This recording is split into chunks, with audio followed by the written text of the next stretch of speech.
কেতু। কেতু নামটার মধ্যেই এক রহস্য লুকিয়ে আছে। তুমি কে?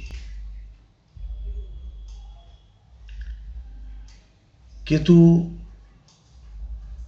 পৌরাণিক কাহিনী অনুসারে আমরা জানি সর্বাণুর শরীর, যার মাথা নেই। কেতুর মধ্যে যেটা আছে সেটা হচ্ছে হৃদয় দিয়ে চিন্তা করা। কেতুর আরেক কারক হচ্ছে মূল। মূল হচ্ছে মাটির নিচে থাকে। পুরো গাছটা দাঁড়িয়ে আছে, তার ভেতরে যে মূলটা গাছটাকে ধরে রেখেছে সেটা হচ্ছে কেতু।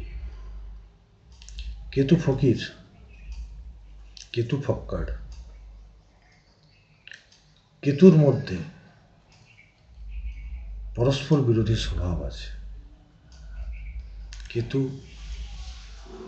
বন্ধন, কেতুই মোক্ষ। কেতু আপনাকে সফলতা তখনই দেবে যখন আপনি যে কোনো বিষয়ে তার মাস্টারি করে নেবেন। কেতু হচ্ছে মাস্টার। সূক্ষ্মতা আপনি যদি প্রাপ্ত না হন বা প্রাপ্ত না করতে পারেন, সে যে কোনো বিষয়, আপনাকে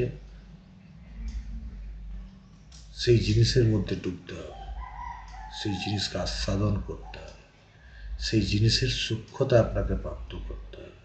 কেতু নিজে হচ্ছে স্কিলের কারক গ্রহ। কেতু আপনার নিজের স্কিল যদি আপনি ডেভেলপ না করেন, যাই করে নিন, আপনার কেতু শুভ ফল দেবে না। রবি কেতু ধ্বজকীর্তি যোগা। আপনাকে ধ্বজকীর্তি যোগ, সফলতা যোগ কখন দেবে? যখন আপনি কোনো সফলতা প্রাপ্ত করার মতো ট্যালেন্ট অর্জন করবেন। কেতু হচ্ছে সেই ট্যালেন্ট।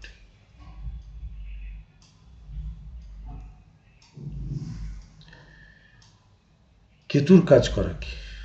সাধনা। সাধনা মানে তো ট্যালেন্ট অর্জন করা। দ্বাদশ রাশি কেতু ভালো হয়।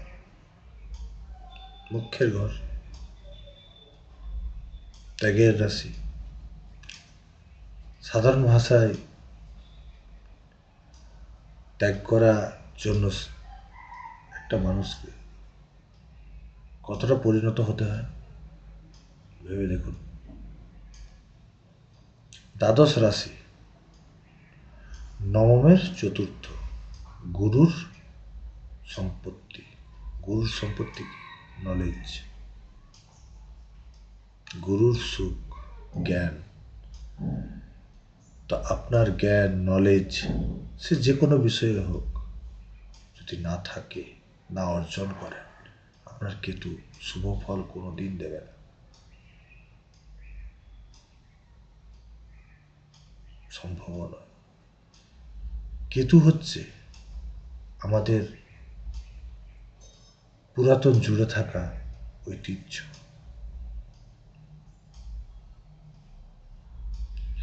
আমাদের যে বিভিন্ন রকম কুলদেবী পুজো আর্চা হয়, কেতুর নির্দেশ করে।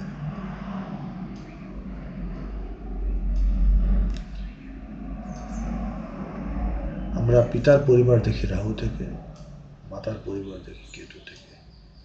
রাহু কেতু আমাদের সৃষ্টির আধার। রাহু কেতু আমাদের পরিবারের বন্ধন।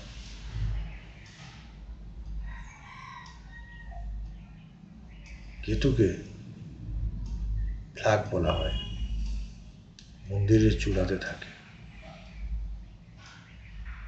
সর্বোচ্চতা প্রাপ্তি কেতু।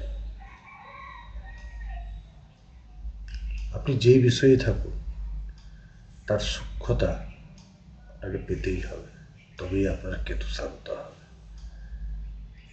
আর আপনার যেখানে কেতু আছে,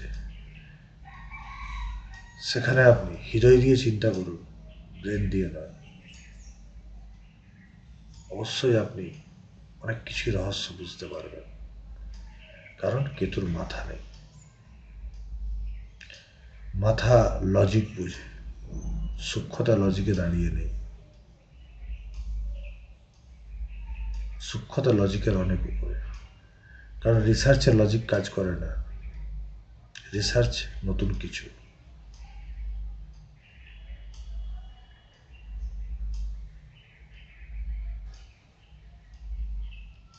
লজিকের কারক গ্রহ হচ্ছে বুধ।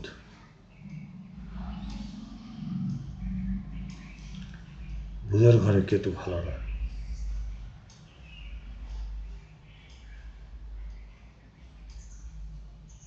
ষড়রিপুর ঘর, কেতু ভালো রেজাল্ট দেয় না। রাহু কেতু সর্বদা একে অপরের বিপরীত অ্যাক্সিসে থাকে, 180 ডিগ্রি। যেখানে ভোগ আছে সেখানে ত্যাগ নেই, যেখানে ত্যাগ আছে সেখানে ভোগ নেই। আর ভোগ ছাড়া ত্যাগী হতে কেউ পারে না, কারণ যেটা আপনি ভোগ করেননি সেটা আপনি ত্যাগ করবেন কি করে? ত্যাগ তো আপনি তখনই করবেন যখন আপনি ভোগ করেছেন। ভুল থেকে শিক্ষা নিয়ে সঠিক পথে আসা, নিজের প্রকৃত অন্তঃসত্ত্বাকে জাগিয়ে তোলা, নিজের প্রকৃত যে ডেপথ সেটাকে মসৃণ করে ঝাঁচকচকে করে আগিয়ে যাওয়াই হলো কেতুর প্রকৃত ইউটিলাইজেশন।